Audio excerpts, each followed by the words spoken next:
Hi, Dr. Jim Gishwin here again. Bet you didn't expect to see me back so soon. Anyway, um, yeah, you all know what I feel about us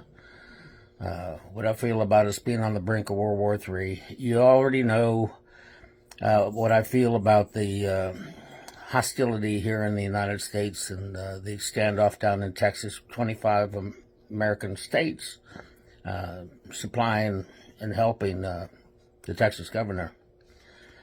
Anyway, that all be said, let me make this one statement.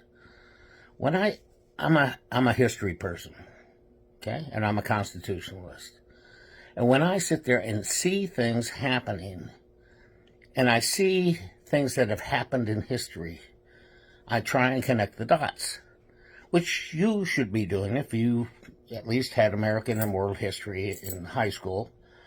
You can see that those who fail to recognize history or understand history are doomed to repeat it. I believe that's happening again. I also know that the extent of the age of a great power has usually only been about 350 years. And we're getting towards the end of it, and I don't want to see the end of it.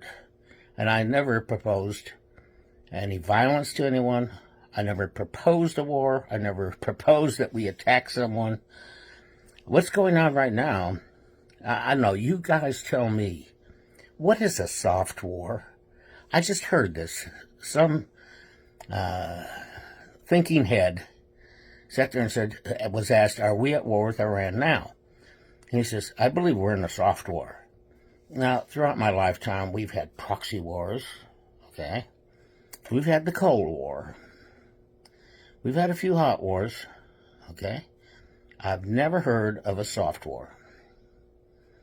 Tell me what a soft war is. A war is a war, okay?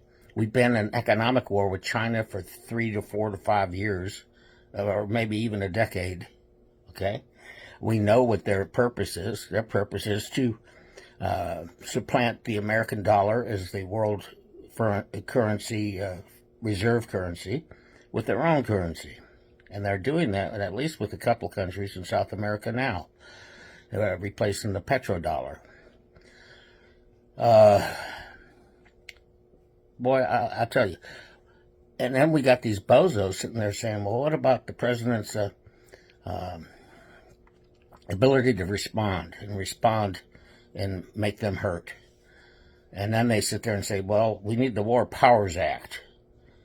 Well, everything we've been doing so far is just self-defense. You don't need the War Powers Act for self-defense. We got troops getting killed and injured. We've had 158 attacks on the U.S. since this whole thing started.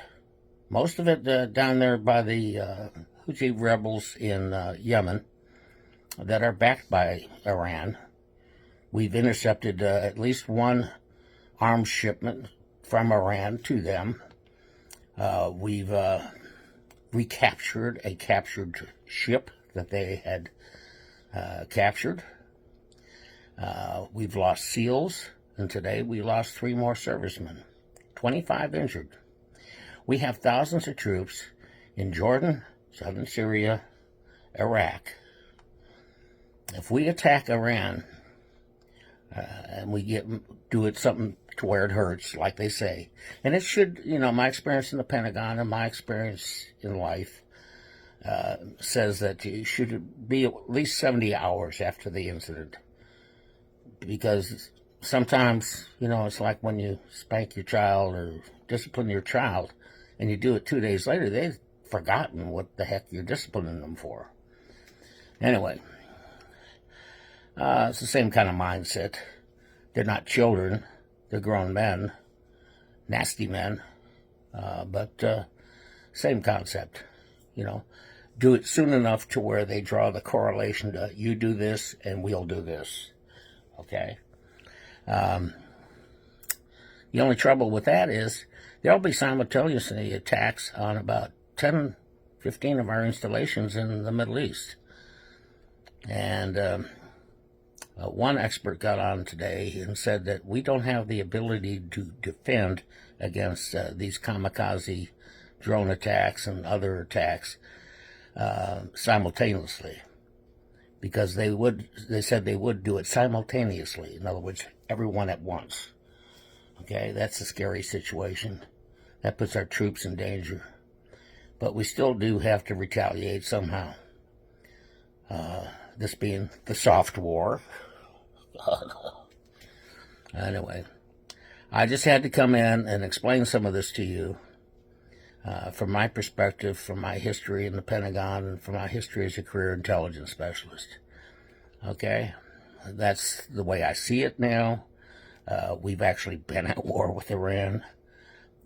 Even though Biden has given them billions of dollars, what do you expect them to do when they receive billions of dollars? Trump had almost bankrupted them, and there was riots in the streets there, and we did nothing about it.